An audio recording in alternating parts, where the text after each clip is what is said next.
Il t'emmène devant quelqu'un qui te dit fais la vision.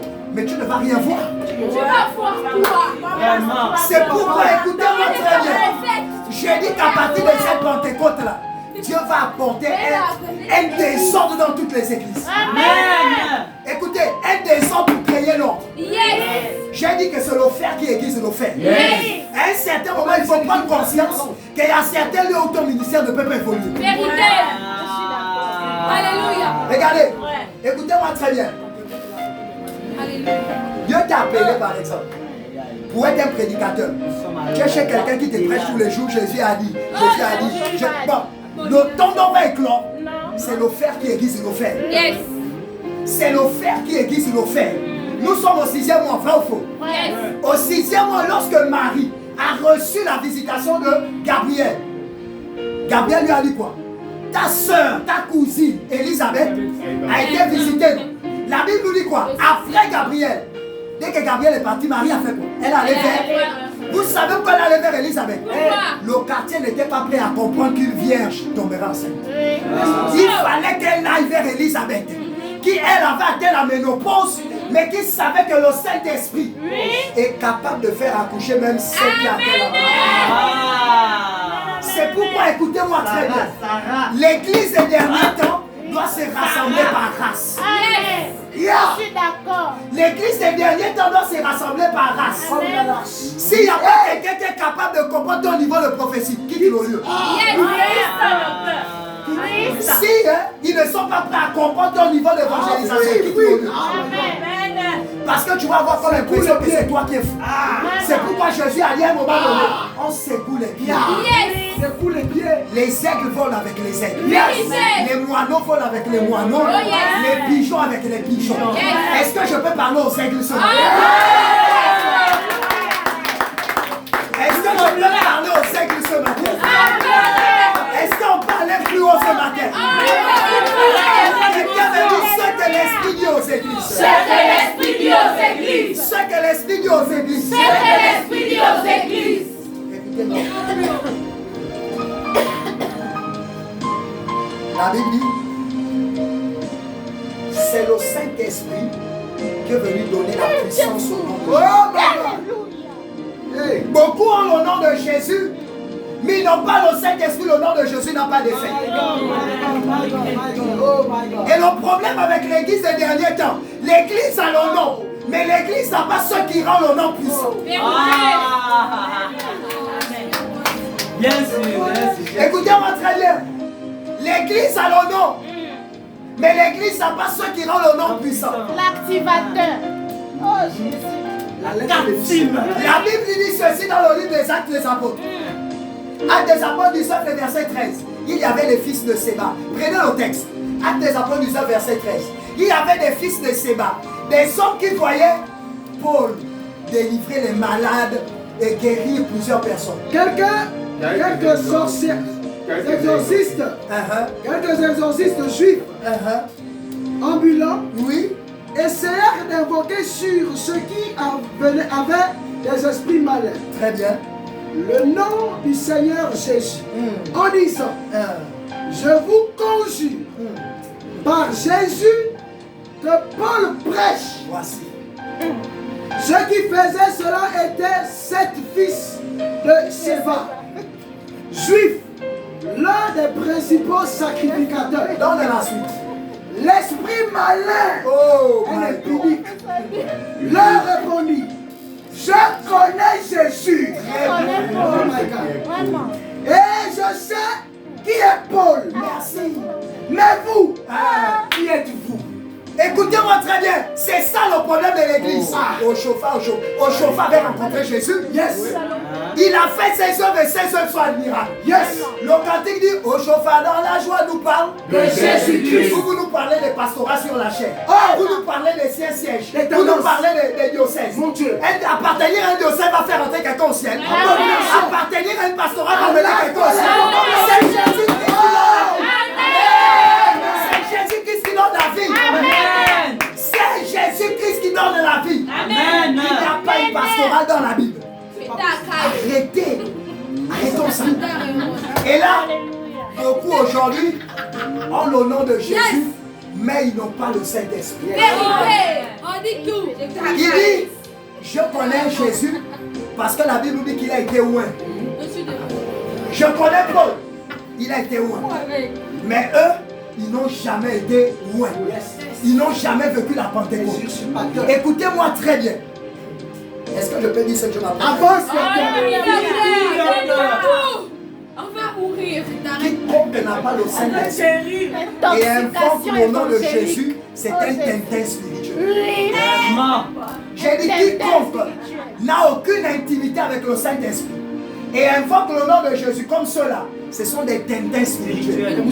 Et l'église est remplie aujourd'hui de moussotons spirituels. Ils n'ont jamais eu la circoncision de l'esprit. Ils sont la peau, mais ils pensent qu'ils peuvent mettre au monde. Mon Dieu! Avance, docteur. Il n'y a pas de comme toi. Blanchis-moi cet homme. Salue-moi cet homme blanchi, docteur. C'est toi le ministre. Avance.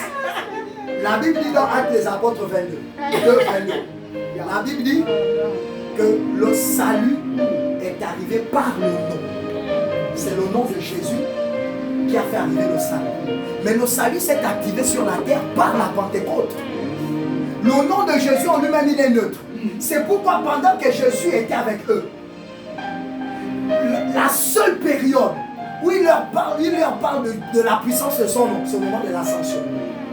Dans Marc chapitre 16, il dit en mon nom, vous guérirez les malades. Mais à cet instant-là, qui a guéri quelques personnes? Il a dit quoi? En mon nom, vous chasserez les démons. Est-ce qu'avant les 10 jours-là, quelqu'un chassait les démons? Il fallait la Pentecôte. Et c'est ça le problème de l'église aujourd'hui. L'église est restée à l'ascension. La Pentecôte n'est pas encore descendue. C'est pourquoi on peut avoir 48 ans au Gabon, même pas une garderie. Vraiment. 48 ans au Gabon de médiocrité. On nous traite de charlatans. Et dès que Dieu fait la grâce à quelqu'un, c'est lui qu'on veut vilipender parce qu'on ne veut pas que les gens rentrent dans la lumière. Scribes et pharisiens seront lapidés. Écoutez-moi très bien. Le nom de Jésus seul ne suffit pas. Yes. Le nom de Jésus seul ne suffit pas. C'est le nom de Jésus plus l'intimité avec le Saint-Esprit qui appelle le miracle. Yes. Les gens ont un christianisme ordinaire parce qu'ils ont juste le nom. Ils ont le nom sans Dieu.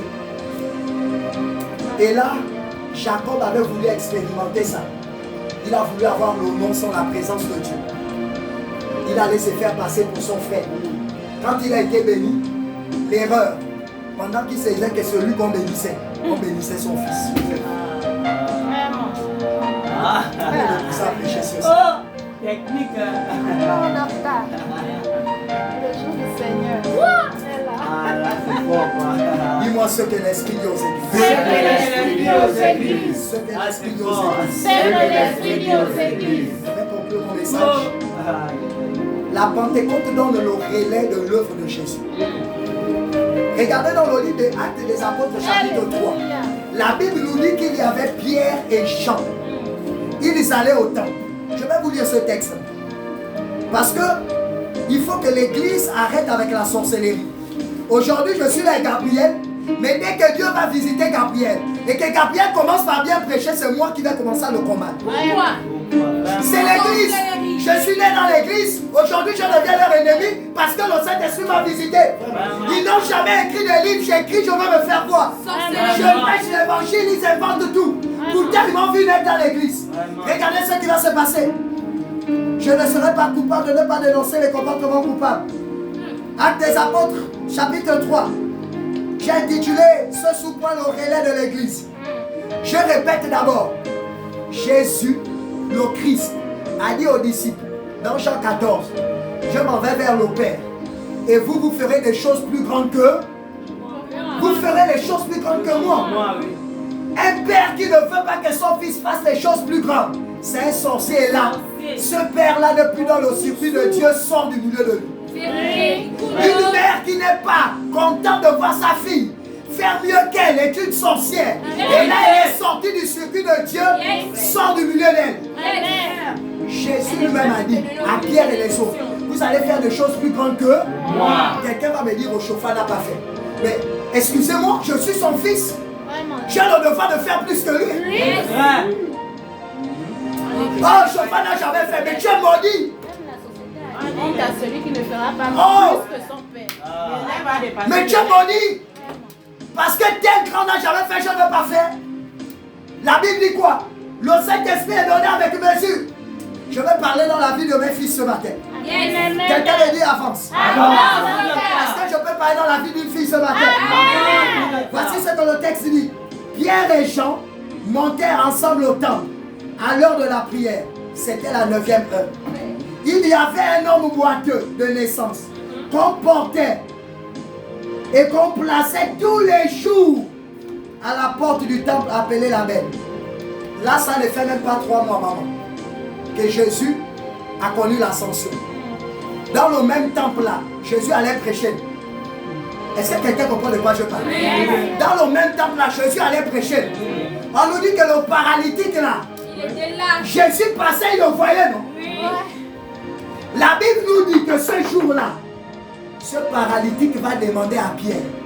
Le cantique, mon frère, je n'ai ni or, je n'ai ni argent. Il va demander à Pierre et à Jean que j'ai besoin d'argent.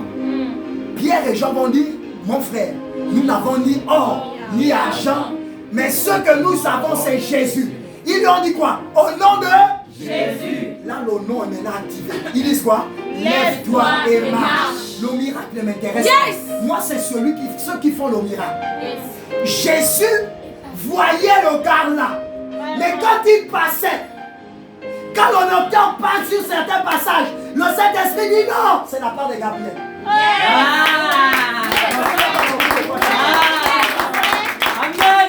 Je suis en train de lire un passage. Je dis, Dieu, ouvre les yeux, il me dit, c'est la part du riche. Je suis en train de vouloir t'aider, je dis, c'est la part de maman Michel. Écoutez-moi très bien. Jésus ne pouvait pas guérir ce paralytique parce que ce paralytique allait ouvrir le ministère de Jean et de Pierre. Écoutez-moi très bien. Je suis en train de parler dans la vie d'un fils et d'une fille ce matin. J'ai dit ce que je n'ai pas compris dans la vie, toi tu comprendras. Les endroits où je ne vais pas arriver à prêcher, toi tu prêcheras. La dimension où je m'arrêterai, c'est là où toi tu commenceras. Je me dis quiconque attaquera ton ministère. Quiconque se lèvera, ta vie sera bénie. Il faut que l'église sorte de la sorcellerie. La fierté d'un chargé d'un père spirituel, c'est de se voir son fils. Si j'ai écrit 4 livres, mon fils doit écrire 9. Amen. C'est pas la sorcellerie dès qu'il commence à écrire 1, c'est toi qui le combats. Et c'est ce qu'a été l'église du Gabon. Il faut qu'on se dise les vérités. Dès que quelqu'un excelle, c'est lui qu'on veut mettre dans le vaudou pour tuer. Mais vous avez la malchance. Je suis mort depuis, je suis en Jésus. Amen. Je sais que vous avez maintenant enterré. Continuez. Ça ne va rien produire. Je suis habitué. Et voici où nous en sommes. L'église a fait obstruction à l'expansion de l'église. Comme Thomas Hobbes a dit, on est devenu un loup pour l'homme. Tout simplement parce que la Pentecôte n'est pas passée au milieu de nous. Alors que je suis en train de conclure mon message, la Bible nous parle des 7 esprits qui accompagnent le Saint-Esprit. Les 7 esprits qui représentent les 7 bougies du chandelier. Il y a 7 esprits. Ésaïe, le chapitre 11. On va conclure le message avec ça. Et ceux qui passent les examens s'apprêtent. Vous allez vous approcher. On va aller dans un temps d'impactation. Ésaïe, le chapitre 11, les 2 premiers versets. Qu'est-ce que la Bible nous dit? Ésaïe chapitre 11, rapidement Gabriel trouve Ésaïe 11. Les versets 1 et 2, la Bible dit quoi? Oui, un rameau sortira du trône d'Israël. Laisse sa famille, oui. Oui, un rameau sortira du trône d'Isaïe. Très bien. Et un rejeton naîtra de ses racines. Écoutez-moi très bien. Le rameau, c'est la personne de Jésus. On a vu ça à la fête de rameau. Oui. Mais nous sommes censés être les rejetons. Donc nous qui sommes nés par le rameau. Et là on dit quoi? Il y aura 7 esprits. Il ne suffit pas d'arriver à l'église, on va les 7 coucher et le reste. Ça devient du fétichisme. Or, tout à l'heure vous allez voir que les 7 bougies là représentent les 7 particules du Saint-Esprit. On n'a même pas une. Amen. Alors on va commencer à citer. Bougie centrale. Verset 2. L'Esprit de l'Éternel reposera sur lui. Quelqu'un me dit 1. Quelqu'un me dit 1. L'Esprit de l'Éternel à Pentecôte. Premièrement, si la Pentecôte ne commence pas, s'il n'y a pas la Pentecôte dans une église, allumez vos bougies que vous voulez. C'est nul et sans effet. La bougie centrale est censée représenter l'Esprit. La Pentecôte d'abord. L'Esprit de l'Éternel. 1. Oui. Esprit de sagesse et d'intelligence. Deuxièmement, esprit de sagesse. David va dire quoi? Si tu veux que la vérité soit au fond du cœur, fais donc pénétrer. Et la sagesse de Proverbe chapitre 8, il dit la sagesse n'écrit qu'elle part. La sagesse en hébreu, Sophia, la connaissance qui renvoie la personne de Jésus. 2. La sagesse. 3. L'intelligence. L'intelligence. Et le livre de Psaume chapitre 10, on dit que je cherche un homme intelligent qui fait quoi? Qui cherche Dieu. L'intelligence, c'est celui qui cherche Dieu, qui médite les Écritures, qui adore, qui est dans l'intimité. C'est l'esprit d'intelligence. Quelqu'un me dit 3. On avance. Esprit de conseil. L'esprit de conseil, quelqu'un me dit 4. Finalement, aujourd'hui, on n'a plus les anciens dans l'église. On n'a plus les anciens. Dès que tu viens te confier, oh, c'est fini, c'est répandu dans l'église. Tu as aidé quelqu'un, c'est déjà sur tous les panneaux du monde. Mais vous allumez cette bougie.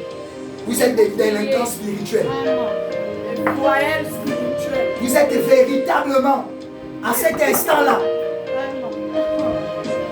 des Al-Qaïda spirituels. C'est de l'al-qaïdaïsme.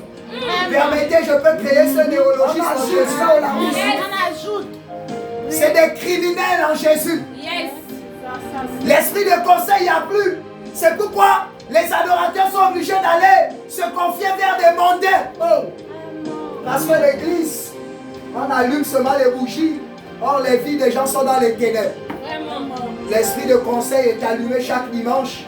Mais c'est l'esprit du déconseil qui s'est assis dans l'église. Je prophétise que ce n'est pas ta portion au nom de Jésus. On avance. Et de force. L'esprit de force, acte des apôtres. La véritable force est Seigneur venu des cieux. C'est une grande force. C'est une grande force. La véritable force est celle qui est venue des cieux. C'est une grande force de combat pour nous. On est là, on n'a rien compris. Prêche, papa. Il a dit dans Acte 1, le verset 8, vous recevrez une puissance. C'est la force. Le Saint-Esprit surviendra sur vous. Quelqu'un me dit 5. Avance. Esprit de connaissance. Esprit de connaissance. 6. Vous connaîtrez la vérité. Et la vérité vous affranchira. L'esprit de connaissance. On va voir ça tout à l'heure. Après, tu me prends le verset 9. C'est l'esprit qui doit dominer les 7 autres esprits. Parce que c'est dans la connaissance que l'adoration vient se parfaire. Jésus va dire à la femme samaritaine, vous adorez ce que vous ne connaissez pas. Vous demandez mal, Le verbe connaître, j'explique ça tous les jours ici. En hébreu, c'est la signification qu'on a en français quand on dit une femme connaît les hommes. Un homme connaît les femmes. Donc pour enfanter la meilleure adoration, pour enfanter le fruit de l'esprit, il faut avoir le degré de connaissance. Et la connaissance, c'est l'intimité avec qui? La personne de Christ. Il dit, vous connaîtrez la vérité. Jean 14, 6, il dit, je suis le chemin, la vérité. En d'autres mots, il est en train de dire, vous allez me connaître. Et quoi? Les esclaves, les morts, les maladies vont faire quoi? Vont connaître la gloire. Quelqu'un me dit Amen. Amen. Quelqu'un me dit 6. 6. On termine avec le 7e. Et de crainte de l'Éternel. Très bien, c'est le dernier. La crainte de l'Éternel. La Bible dit que la crainte de l'Éternel est le commencement de la sagesse. La connaissance. Pourquoi veux-tu que Dieu te donne la connaissance? Je vais vous dire quelque chose que Dieu m'a dit moi. Ce qui m'amuse aujourd'hui dans l'église, certains à qui Dieu a fait la grâce d'avoir une portion de connaissance, ceux qui trouvent à dire ce que les autres sont flotteurs ne connaissent pas. Toi qui connais, il faut transmettre. Aujourd'hui, moi en tant que docteur, j'organise des enseignements où je vais transmettre aux gens ce que je connais. Parce que Jésus m'a dit, je t'ai fait connaître pour emmener tout le monde à la perfection. Mais pour certains, bon, ça devient buzz. Je viens, je me fais acclamer, je me fais voir. Bon, je deviens comme Messie. Ici à l'église, c'est Jésus la star. Amen. Ce que tu connais, c'est la grâce de Jésus. C'est le Saint-Esprit. Tu ne viens pas pour que ça devienne mal-tu vu. Tu connais, amène les autres à devenir meilleurs. Qui a été à côté de toi? Et on a vu la personne hier. On a vu Pierre qui était pécheur. 3 ans après Jésus, il est devenu un homme extraordinaire. Tu es un homme de Dieu. La grandeur d'un homme de Dieu à la Pentecôte consiste à transformer les vies des personnes qui sont en toi. Il faut que quelqu'un qui était un homme de Dieu ordinaire, vil. La Bible nous dit que le Saint-Esprit transforme les hommes ordinaires en hommes extraordinaires. Regarde le verset 9. Il ne se fera ni tort ni dommage sur toute ma montagne sainte. Très bien. Car la terre sera remplie de la connaissance. La terre sera remplie de la connaissance de l'Éternel. Quelqu'un me dit, je suis rempli de connaissance. Je suis rempli de connaissance. Dis, je suis rempli de connaissance. Je suis rempli de connaissance. Bien-aimé, on retient que lorsque le Saint-Esprit est descendu dans la vie de quelqu'un, la seule chose qu'il fait, c'est de rendre la gloire à Jésus. Amen. Et voici le problème que j'ai avec les marabouts que vous appelez visionnaires dans l'église. Tout visionnaire attache les gens à lui. Il vous rend esclave à lui. Par les travaux spirituels, petites choses. Lui vient vers moi, tu deviens Jésus. J'ai dit le 29 septembre, je prêcherai sous un thème, le 7e retour d'Élie. Le prophète Chauffard. Le 7e retour d'Élie sur la terre, le prophète Chauffard. Je vais montrer à la lumière des Écritures que l'esprit qui est rentré dans le prophète Chauffard, c'est l'esprit d'Élie. Et lorsque l'esprit de Dieu rentre dans quelqu'un, c'est pour emmener ceux qui étaient égarés à Jésus.